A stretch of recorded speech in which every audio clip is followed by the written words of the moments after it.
Hi, this is Michael. And Robin Thompson. There's still a pandemic in the world, and it's not COVID. It was here before COVID, and unfortunately, it will be here after.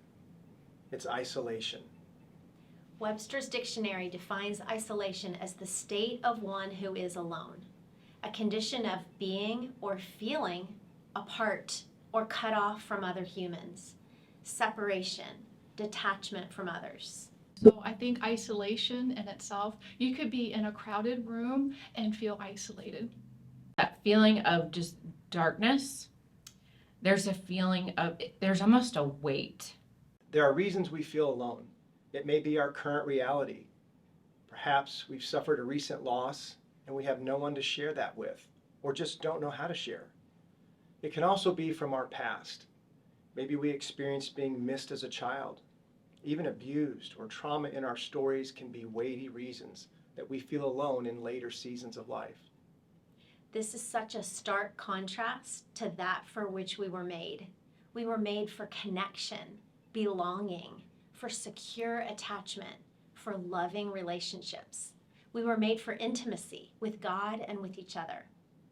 When we're wounded, however we are wounded, we are so often left alone, which drives the messages of the wounding even deeper. I am alone.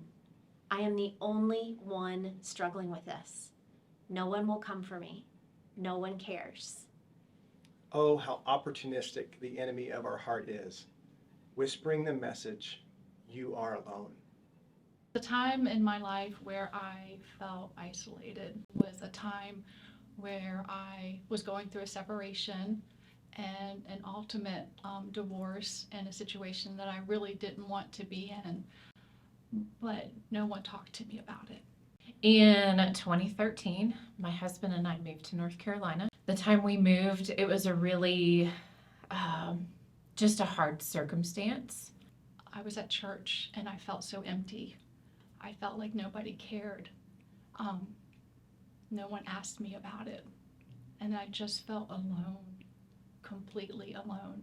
So I think isolation in itself, you could be in a crowded room and feel isolated. So there's that feeling of just darkness. There's a feeling of, there's almost a weight. You just feel like you have these 50 extra pounds that you're just carrying on a pack that you just can't set down. I think the enemy is just really trying to squash me during that time. We're not meant to really do that. We should be able to talk and share and name the feeling. I was having an identity crisis that I didn't know who I was or where I fit, where I belong. I just began praying, like, God, I need you to show me where I fit. I think for me at that time, it was really me just going to the Lord and just saying, this is how I'm feeling. I feel so alone. He wanted me to take my focus from that and go back to Him. My eyes started seeing like, wow, this is what I really want, community. We're made for relationships. We're made for community. And, even like living in the American culture, like it's work, home, for dinner. There's more. The first open door is I joined a mom's group, and that just opened the door to everything else. I felt like I was walking into the light out of darkness, slowly finding my place, in that season. And, whatever opportunity, honestly, that God opened the door to, I made myself say yes. It's so beautiful because now I have this community where I could just say, hey, this is what's going on with me. It really is just a beautiful thing. It really is a beautiful thing. And then you see God in that beauty. And here we are, 10 years later.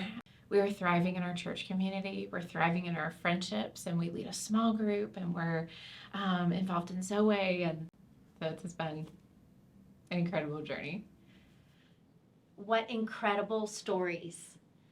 At Zoweh, we are committed to creating environments and resources that help men, women, and marriages experience the love of God and engage their story in purposeful ways that help bring healing and hope and a sense of connection, care, and belonging.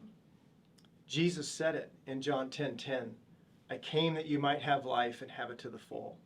He also said in the same verse that the enemy comes to steal, kill, and destroy.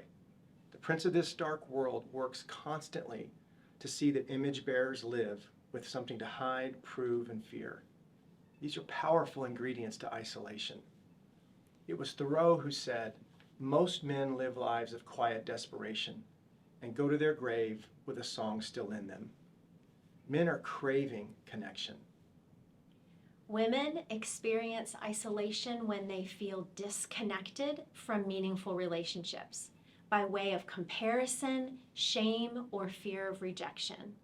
When faced with a myriad of responsibilities and not enough hours in the day, a challenging season of motherhood, a chronic illness, or untended trauma, women often feel unseen, unsupported, and alone. They feel isolated. If men and women are aching and hurting, suffering from isolation, then marriages and relationships are suffering. The enemy knows that if they can get one suffering from isolation, it's just a matter of time before they get the other and can end a marriage. You've probably heard the starfish story, where the boy is walking on the beach and he's just picking up a starfish and throwing it back into the ocean.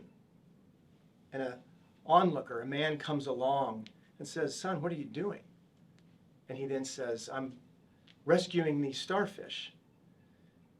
And the man looks at the beach and says, son, there's starfish everywhere. Do you really think you're making a difference? And the boy says, as he picks up a starfish and tosses it back into the ocean, I made a difference to that one. You can make a difference. Come with us to help give hearts an opportunity to connect, belong, and flourish in ways that help to end isolation. Experiencing being loved is the most powerful antidote for isolation. You can partner with us and fuel this mission by becoming a monthly, annual, or end-of-year donor. Together, we can continue to create environments and resources for men, women, and marriages so they can discover the love they were created for and end their isolation. Go to www.zoweh.org/end isolation and join us and make a difference.